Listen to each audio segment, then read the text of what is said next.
ನಮಸ್ಕಾರ ಎಲ್ರಿಗೂ. ನೋಡಿ, ನಿನ್ನೆ ಹೋರಾಟದ ಬಗ್ಗೆ ಎಲ್ಲವೂ ಕೂಡ ನಾನು ಮಾಹಿತಿ ತಿಳಿಸಿದ್ದೀನಿ. ಏಪ್ರಿಲ್ 14ನೇ ತಾರೀಕು ಇರುವಂತಹ ಹೋರಾಟಕ್ಕೆ ನಮ್ಮ ಸಂಪೂರ್ಣ ಬೆಂಬಲವನ್ನ ಈಗ ನಮ್ಮ ಕರ್ನಾಟಕ ಸ್ವಾಭಿಮಾನಿ ವಿದ್ಯಾರ್ಥಿ ಸಮೂಹದ ಕಡೆಯಿಂದ ಕೊಟ್ಟಿದ್ದೀವಿ. ಅಂಡ್ ಇವತ್ತು ಕೂಡ ಅಷ್ಟೇ ಸಂಘಟನೆಯ ಒಂದು ವಿಚಾರಕ್ಕಾಗಿ ನಾನು ಹೇಳಿದ್ದೆ, ಈಗ ಅಧಿಕೃತವಾಗಿ ನೋಂದಣಿ ಕೂಡ ಮಾಡಿಸ್ತಾ ಇದ್ದೀವಿ ಅಂತ. ಸೊ ನೋಂದಣಿ ಆಗಿರ್ಬೋದು, ಒಂದಿಷ್ಟು ಕಚೇರಿ ಅಂಡ್ ಒಂದಿಷ್ಟು ಮನವಿ ಪತ್ರಗಳನ್ನೆಲ್ಲವನ್ನು ಕೂಡ ಸಿದ್ಧತೆ ಮಾಡ್ಕೊಂಡು ಇವತ್ತು ತುಂಬ ಅಡ್ಡಾಡಿದ್ದೀವಿ. ಎಸ್ಪೆಷಲಿ ಬೇರೆ ಬೇರೆ ಇಲಾಖೆಗಳಿಗೆ ಆ್ಯಂಡ್ ನೋಟಿಫಿಕೇಶನ್ಸ್ ವಿಷಯದಲ್ಲಿ ಮಾಹಿತಿಯನ್ನು ಪಡೆಯೋದಕ್ಕಾಗಿರ್ಬೋದು. ಆ್ಯಂಡ್ ಅದರ ಜೊತೆ ಕೆಲವೊಂದಿಷ್ಟು ಅಪ್ಕಮಿಂಗ್ ಪ್ರೊಸೆಸ್ಗಳು ಡಿಲೇ ಆಗ್ತಾ ಇದೆ ರಿಸಲ್ಟ್ಸ್ಗಳದ್ದು. ಸೊ ಅದನ್ನು ಕೂಡ ನಾವು ಆದಷ್ಟು ಬೇಗ KPSCಗೆ ಭೇಟಿ ಕೊಟ್ಟು ಮನವಿಯನ್ನು ಕೊಡೋದಕ್ಕೆ, ಹಾಗೆ ನಾನು ಲ್ಯಾಂಡ್ ಸರ್ವೇರ್ ಮತ್ತು ಲ್ಯಾಂಡ್ ಸರ್ವೇರ್ ಮತ್ತು ಎಕ್ಸೈಸ್ ಸಬ್ ಇನ್ಸ್ಪೆಕ್ಟರ್ನ KA ಕೊಡಿಸೋ ರೀತಿಯಾಗಿ ನಾವು ಸರ್ಕಾರದ ಮಟ್ಟದಲ್ಲಿ ಮನವಿಯನ್ನು ಮಾಡ್ಕೊಳ್ತೀವಿ. ಈಗ ಕಂದಾಯ ಸಚಿವರಿಗೆ ಅದಕ್ಕೆ ದಿನಾಂಕವನ್ನು ಕೂಡ ಹೇಳ್ತೀವಿ ಯಾವತ್ತು ಅಂತ. ಅವತ್ತು ಸಾಧ್ಯವಾದಷ್ಟು ಆಸ್ಪಿರೆಂಟ್ಸ್ ಎಲ್ಲ ಕೂಡ ನಮ್ಮ ಜೊತೆ ಬನ್ನಿ. ಆ್ಯಂಡ್ ನಿಮಗೆ ಒಂದು ಸಪ್ರೇಟ್ ವಾಟ್ಸಪ್ ಗ್ರೂಪನ್ನು ಕೂಡ ಕ್ರಿಯೇಟ್ ಮಾಡ್ತೀವಿ. ಸೊ ಇನ್ನು ಮುಂದೆ ಸಾಧ್ಯವಾದಷ್ಟು ಇಷ್ಟು ದಿನ ಆನ್ಲೈನಲ್ಲೆಲ್ಲ ನಿಮಗೆ ಸಲಹೆ ಸೂಚನೆಗಳನ್ನು ಮಾಹಿತಿಯನ್ನು ಕೊಟ್ಟಿದ್ದೆಲ್ಲ ಆಯಿತು. ಇನ್ಮೇಲೆ ಆಫ್ಲೈನಲ್ಲೇ ನೇರವಾಗಿ ಫೀಲ್ಡ್ ಹಿಡಿದು ಪ್ರತಿಯೊಂದು ವಿಷಯದಲ್ಲಿ, ಈಗ ಹೋರಾಟದ ಕೂಡ ಹೇಳಿದ್ದೀವಿ ನಾವು, ಧಾರವಾಡದ ಹೋರಾಟವನ್ನು ಕೂಡ ಯಶಸ್ವಿ ಮಾಡುವಂಥದ್ದು ನಮ್ಮ ಜವಾಬ್ದಾರಿ. ಹಾಗೆ ಈಗ ನಮ್ಮ ಸಂಘಟನೆ ರಿಜಿಸ್ಟ್ರೇಷನ್ ಪ್ರಕ್ರಿಯೆ ಎಲ್ಲವೂ ಕೂಡ ನಡೀತಾ ಇದೆ. ಸೊ ಅದರ ಜೊತೆಗೆ ಮನವಿ ಪತ್ರಗಳನ್ನು ಕೂಡ ಇವತ್ತು ಆಲ್ರೆಡಿ ರೆಡಿ ಮಾಡಿದ್ದೀವಿ. ಇನ್ನು ಮುಂದೆ ಪ್ರತಿ ಇಲಾಖೆಗಳಲ್ಲಿ ಏನೇನೋ ಪೆಂಡಿಂಗ್ ಇದೆ, ಯಾವುದ್ಯಾವುದು ಸಮಸ್ಯೆಗಳಿದೆ, ಸೊ ನೇರವಾಗಿ ಭೇಟಿ ಕೊಟ್ಟು ಆ ಒಂದು ಸಮಸ್ಯೆಗಳನ್ನು ಬಗೆಹರಿಸುವ ನಿಟ್ಟಿನಲ್ಲಿ ಆಸ್ಪಿರೆಂಟ್ಸ್ಗಳ ಪರವಾಗಿ ನಿಂತ್ಕೊಳ್ತೀವಿ. ಆ್ಯಂಡ್ ಅದರ ಜೊತೆ ಸಂಘಟನೆಯ ಒಂದು ಬಲವಾಗಿ ನೀವೆಲ್ಲರೂ ಕೂಡ ನಮ್ಮ ಜೊತೆ ಇನ್ನು ಮುಂದೆ ಇರಿ.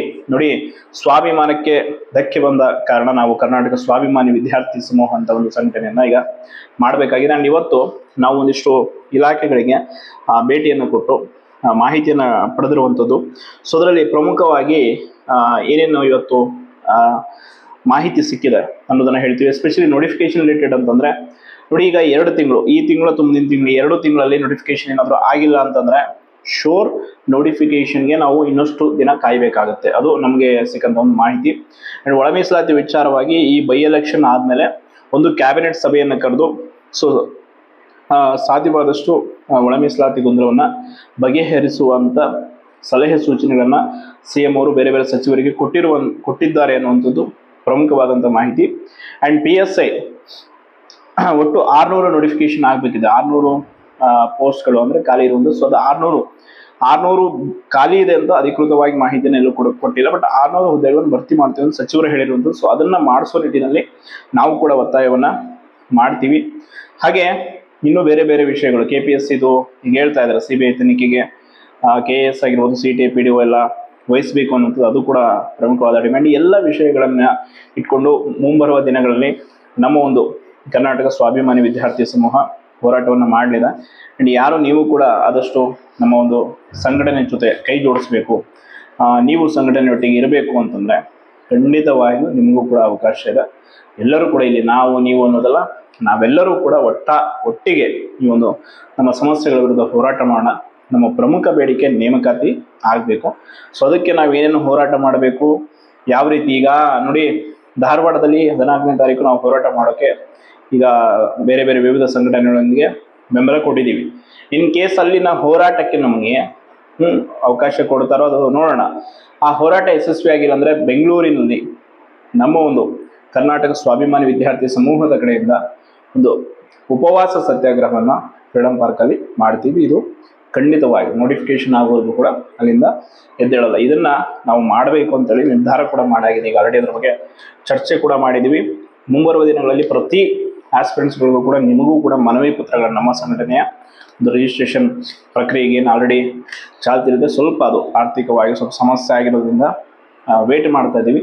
ಎಲ್ಲವನ್ನು ಬಗೆಹರಿಸ್ಕೊಂಡು ಮಾಡಿದ ನಂತರ ಪ್ರತಿ ಜಿಲ್ಲೆಯ ಒಂದು ಆಸ್ಪಿರೆಂಟ್ಸ್ಗಳಿಗೆ ನಮ್ಮ ಮನವಿ ಪತ್ರಗಳನ್ನು ನಿಮಗೆ ತಲುಪಿಸ್ತೀವಿ. ಅವುಗಳನ್ನ ಇಟ್ಕೊಂಡು ನೀವು ಕೂಡ ಜಿಲ್ಲೆಯಲ್ಲಿ ಜಿಲ್ಲಾಧಿಕಾರಿಗಳಿಗೆ ಮತ್ತು ಸಂಬಂಧಪಟ್ಟ ಅಧಿಕಾರಿಗಳಿಗೆ ಏನೇ ಸಮಸ್ಯೆಗಳಿದೆ, ರಿಸಲ್ಟ್ಸ್ ಆಗಿರ್ಬೋದು, ಯಾವುದೇ ಸಮಸ್ಯೆಗಳಿದ್ರೂ ಕೂಡ ಅದಕ್ಕೆ ನೀವು ಹೋಗಿ ಮನವಿಯನ್ನು ಕೊಡಬಹುದು. ಆ್ಯಂಡ್ ನಾವು ಕೂಡ ನಿಮ್ಮ ಜೊತೆ ಬರ್ತೀವಿ. ಪ್ರತಿ ಜಿಲ್ಲೆಯಲ್ಲೂ ಕೂಡ ವಿದ್ಯಾರ್ಥಿಗಳನ್ನ ಒಗ್ಗಟ್ಟಾಗಿ ಹೋರಾಟ ಮಾಡೋ ರೀತಿ ಮಾಡೋಣ. ಮುಂಬರುವ ದಿನಗಳಲ್ಲಿ KPSC KA ಯಾವುದೇ ನೇಮಕಾತಿಯಲ್ಲಿ ಅಕ್ರಮ ಆಗದೇ ಇರೋ ರೀತಿ ತಡೆ ಹಿಡಿಯೋದಕ್ಕೆ ಏನೆಲ್ಲ ಮಾಡ್ಬೋದು ಮಾಡೋಣ. And fake certificate fake experience certificate ಈಗ ಆಲ್ರೆಡಿ ನಾನು ಒಂದು ನೇಮಕಾತಿ ಹಗರಣದ ಬಗ್ಗೆ ಹೇಳಿದ್ದೀನಿ, ಅದನ್ನು ಈಗ ನಾವು ಫಾಲೋ ಅಪ್ ಮಾಡ್ತೀವಿ. ಮುಂಬರುವ ದಿನಗಳಲ್ಲಿ ರಾಜ್ಯಾದ್ಯಂತ ಇದರ ಬಗ್ಗೆ ಒಂದು ಏನು ಅಂತಂದರೆ ಹೋರಾಟವನ್ನು ಮಾಡಬೇಕಾಗತ್ತೆ. ಈ ಯಾರು ನಕಲಿ ಸರ್ಟಿಫಿಕೇಟ್ ಯಾವುದೇ ಇರಲಿ, PhD ಜಾಬಿಗೆ ಕೊಡುವಂಥದ್ದಾಗಿರ್ಬೋದು, ಯಾವುದೇ ಮೀಸಲಾತಿ ಸರ್ಟಿಫಿಕೇಟ್ ದುರುಪಯೋಗ ಆದರೆ ಖಂಡಿತವಾಗಿ ಕೂಡ ನಾವು ಅದರ ವಿರುದ್ಧ ಹೋರಾಟ ಮಾಡ್ತೀವಿ, ಸುಮ್ಮನೆ ಬಿಡಲ್ಲ. ಇಡೀ ಒಟ್ಟಾರೆ ಒಂದು ವಿಚಾರವನ್ನು ಹೇಳ್ಬಿಡ್ತೀನಿ. ನಾವೀಗ ಈ ಒಂದು ಟೀಮಲ್ಲಿ ಏನಿದೆ ಸಂಪೂರ್ಣವಾಗಿ ರಾಜಕೀಯ ಮುಕ್ತವಾಗಿ ನಿರ್ಭೀತಿಯಿಂದ ಭ್ರಷ್ಟರ ವಿರುದ್ಧ ಯಾವುದೇ ಆಮಿಷಗಳಿಗೊಳಗಾದರೆ ಹೋರಾಟ ಮಾಡಬೇಕು ಅಂತೇಳಿ ಕಟ್ಟಿದ್ದೀವಿ. ನಮ್ಮ ಒಗ್ಗಟ್ಟು ಕೊನೆಯವರೆಗೂ ಕೂಡ ಹಿಂಗೆ ಇರುತ್ತೆ. ನಮ್ಮ ತಂಡದ ಸದಸ್ಯರು ಯಾರು, ಏನು ಎತ್ತ ಎಲ್ಲ ವಿಚಾರವನ್ನು ಇನ್ನು 2-3 ದಿನಗಳಲ್ಲಿ ನಿಮಗೆ ಒಂದು ಕಾರ್ಯಕ್ರಮ ಮಾಡೋ ಮೂಲಕ ನಮ್ಮ ಒಂದು ಈ ಕಚೇರಿಯನ್ನು ಕೂಡ ನಿಗದಿ ಮಾಡ್ಕೊಳ್ತಾ ಇದ್ದೀವಿ. ಸೊ ಮಾಡಿ ನಿಮಗೆ ತಿಳಿಸ್ತೀವಿ. ನಮ್ಮೊಟ್ಟಿಗೆ ಸದಾ ಜೊತೆಯಲ್ಲಿರಿ. ಡಿಸ್ಕ್ರಿಪ್ಷನ್ ಬಾಕ್ಸಲ್ಲಿ ಲಿಂಕ್ ಹಾಕಿರ್ತೀನಿ, ನಮ್ಮ ಟೆಲಿಗ್ರಾಮ್ಗೆ ಜಾಯ್ನ್ ಆಗಿ. ಏನೇ ಸಮಸ್ಯೆಗಳಿದ್ರು ಕೂಡ ನಿಮ್ಮ ಸಮಸ್ಯೆಗೆ ನಾವು ಧ್ವನಿಯಾಗಿರ್ತೀವಿ. ನಮ್ಮ ಬೆಂಬಲಕ್ಕೆ ನೀವಿರಿ ಅಷ್ಟೇ, ಬೇರೆ ಏನು ಕೇಳಲ್ಲ. ಸೊ ಇದರ ಜೊತೆ ನಿಮ್ಮ ಒಂದು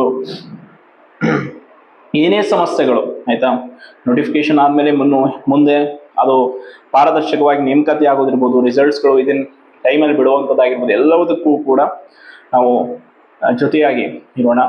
ಆ್ಯಂಡ್ ಈಗ ನೋಟಿಫಿಕೇಶನ್ ವಿಷಯದಲ್ಲಿ ನಾನು ಹೇಳಿದ್ದೀನಿ, ಇನ್ನು 2 ತಿಂಗಳು ಏನಾದರೂ ಈ ತಿಂಗಳು ನೆಕ್ಸ್ಟ್ ತಿಂಗಳಲ್ಲಿ ಆಗಿಲ್ಲ ಅಂದರೆ ಖಂಡಿತವಾಗಿ ತಿಳ್ಕೊಂಬೇಡಿ, ಇನ್ನು 3 ತಿಂಗಳು ನಾವು ಮತ್ತೆ ಕಾಯಬೇಕಾಗುತ್ತೆ. ಇನ್ನು 3-4 ತಿಂಗಳು ಈ ವರ್ಷದ ಪೂರ ಕೊನೆಯವರೆಗೂ ಯಾವುದೇ ನೋಟಿಫಿಕೇಶನ್ ಮಾಡೋ ಚಾನ್ಸ್ ಇಲ್ಲ. ಸೊ ಆದಷ್ಟು ಸರ್ಕಾರವನ್ನು ಒತ್ತಾಯದ ಮೂಲಕ ಅತಿ ಒತ್ತಡವನ್ನು ಸರ್ಕಾರದ ಮೇಲೆ ಹಾಕಬೇಕಿಲ್ಲ ಅಂತಂದರೆ ನಾವು ಹೀಗೆ ಕಾಯ್ತಾ ಇರಬೇಕಾಗುತ್ತೆ. ಅವರು ದಿನಕ್ಕೊಂದು ಕಥೆಗಳನ್ನು ಹೇಳ್ಕೊಂಡೇ ಹೋಗ್ತಾ ಇರ್ತಾರೆ.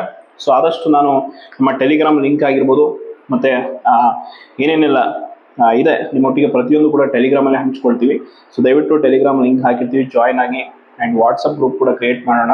ಅದರಲ್ಲಿ exercise sub inspector, land surveyor ಮತ್ತು PSI ಆಸ್ಪಿರೆಂಟ್ಸ್ಗಳನ್ನ ಸಪ್ರೇಟ್ ಗ್ರೂಪ್ ಮಾಡ್ತೀವಿ. ಸೊ ನಾವು ಯಾವಾಗ ಮನವಿ ಕೊಡೋಕ್ಕಾಗಿರ್ಬೋದು, ಏನೇ ಒಂದು ರಿಕ್ವೆಸ್ಟ್ ಮಾಡೋಕ್ಕೆ ಹೋದಾಗ ಕೂಡ ನೀವು ನಮ್ಮ ಜೊತೆ ಬನ್ನಿ. ಖಂಡಿತವಾಗಿ ಮುಂಬರುವ ದಿನಗಳಲ್ಲಿ ಒಂದು ಒಳ್ಳೆ ಸುಧಾರಣೆಗಳನ್ನು ತರೋಣ. ನೋಡಿ, ನಾವ್ಯಾರೋ ಫುಲ್ ಟೈಮ್ ಹೋರಾಟಗಾರರಲ್ಲ, ಎಲ್ಲವನ್ನ ಬಿಟ್ಟು ಇದಕ್ಕೆ ನಿಂತವರು ಅಲ್ಲ. ನಾವು ಆಸ್ಪಿರೆಂಟ್ಸ್ಗಳಾಗೆ ವಿದ್ಯಾರ್ಥಿಗಳ ಧ್ವನಿಯಾಗಿ ಕೆಲಸ ಮಾಡೋದಕ್ಕೆ ಹೊರಟಿದ್ದೀವಿ. ಸೊ ಖಂಡಿತವಾಗಿ ನಿಮ್ಮ ಬೆಂಬಲ ಇರಲಿ. ನಮ್ಮಲ್ಲಿ ಯಾವುದೇ ವಿಚಾರ, ಇನ್ನೊಂದು ಹೇಳ್ತೀನಿ, ನಮ್ಮಲ್ಲಿರೋ 4 ಜನರ ಸಮಸ್ಯೆ ಇಟ್ಕೊಂಡು 4,000 ಜನಕ್ಕೆ ಅದೇ ಸಮಸ್ಯೆ ಇದೆ ಅಂತ ಹೋರಾಟ ಮಾಡಲ್ಲ. ಪ್ರತಿಯೊಬ್ಬರಿಂದ ಸರ್ವೆ ಮಾಡಿಸಿ ಅದು ನಿಜವಾಗ್ಲೂ ಜೆನ್ಯೂನ್ ಆಗಿ ಆ ರೀತಿ ಪ್ರಾಬ್ಲಮ್ ಇದೆಯಾ ಅನ್ನೋದನ್ನು ತಿಳ್ಕೊಂಡ ಮೇಲೆ ಮಾತ್ರ ನಾವು ಹೋರಾಟಕ್ಕೆ ಅಥವಾ ಇನ್ನೇನು ಕೈ ಹಾಕ್ತೀವಿ ಹೊರತು ಸುಮ್ಮನೆ ಪ್ರತಿ ವಿಷಯದಲ್ಲೂ ಅಡ್ಡಗಾಲನ್ನು ಹಾಕಲ್ಲ. ಆ್ಯಂಡ್ ನಮ್ಮಿಂದ ಪ್ರಾಮಾಣಿಕವಾಗಿ ಓದುವಂಥ ಆಸ್ಪಿರೆಂಟ್ಸ್, ಪ್ರಾಮಾಣಿಕವಾಗಿ ಆಯ್ಕೆಯಾಗಿ ಇರುವಂಥ ಅಭ್ಯರ್ಥಿಗಳಿಗೆ ಕಿಂಚಿತ್ತೂ ತೊಂದರೆ ಆಗಲ್ಲ. ಬಟ್ ಅಪ್ರಾಮಾಣಿಕರು ಯಾರಿದ್ದಾರೋ ಅವ್ರು ಯಾರನ್ನು ಕೂಡ ನಾವು ಬಿಡುವಂಥ ಮಾತೇ ಇಲ್ಲ, ಆಯಿತಾ. ಪ್ರಾಮಾಣಿಕವಾಗಿ ಯಾವುದೇ ಪರೀಕ್ಷೆ, ಈವನ್ ಮೊನ್ನೆ ನಡೆದ KS ಅಲ್ಲೂ ಕೂಡ ಹಾನೆಸ್ಟ್ ಆಸ್ಪಿರೆಂಟ್ಸ್ ಇದ್ದರೆ ಅವರಿಗೆ ನಮ್ಮಿಂದ ಎಳ್ಳಷ್ಟು ತೊಂದರೆ ಆಗಲ್ಲ. ಇನ್ ಕೇಸ್ ನೀವು ತಪ್ಪು ಮಾಡಿದ್ರಿ ಅಂತಂದರೆ ನಾವಂತೂ ಬಿಡೋ ಮಾತೇ ಇಲ್ಲ, ಆಯಿತಾ. ಕ್ಲಿಯರಾಗಿ ಹೇಳ್ತೀವಿ, ಎಲ್ಲರನ್ನ ಕೂಡ ನಾವು ವಿಶ್ವಾಸಕ್ಕೆ ತೆಗೆದುಕೊಂಡು ಕೆಲಸವನ್ನು ಮಾಡ್ತೇವೆ ಹೊರತು ಯಾರ ಅಭಿಪ್ರಾಯವನ್ನು ಕೂಡ ತಿರಸ್ಕರಿಸಲ್ಲ. ಸಣ್ಣ ಸಲಹೆ ಇದ್ದರೂ ಕೂಡ ವಾಟ್ಸಪ್ಪಲ್ಲಿ ನಮ್ಮ ನಂಬರ್ ಇದೆ. ಸೊ ನಿಮ್ಮ ಹತ್ರ ಆಲ್ಮೋಸ್ಟ್ ಎಲ್ಲರ ಹತ್ರ ನನ್ನ ನಂಬರ್ ಇದೆ. ಸಲಹೆಯನ್ನು ಕಳಿಸಿ, ಸರ್ ಹಿಂಗಿದೆ, ಈ ರೀತಿ ಮಾಡೋಣ, ಈ ರೀತಿ ಬದಲಾವಣೆ ಮಾಡೋಣ ಅಂದರೆ ಖಂಡಿತವಾಗಿ ಮಾಡೋಣ. ಇಲ್ಲ ಬೇಡ ಸರ್, ನೀವು ಇದು ಸಂಘಟನೆಯೂ ಬೇಡ, ಏನು ಬೇಡ, ನೀವು ಮಾಡಬೇಡಿ, ಬದಲಾವಣೆ ಏನು ಬೇಕಿಲ್ಲ ಅಂದರೆ ಇವತ್ತೇ ಅದನ್ನು ಸ್ಟಾಪ್ ಮಾಡ್ತೀವಿ. ನಿಮ್ಮ ಅಭಿಪ್ರಾಯವೇ ನಮಗೆ ಅಂತಿಮ ಅಂತ ಹೇಳ್ತಾ ಧನ್ಯವಾದ.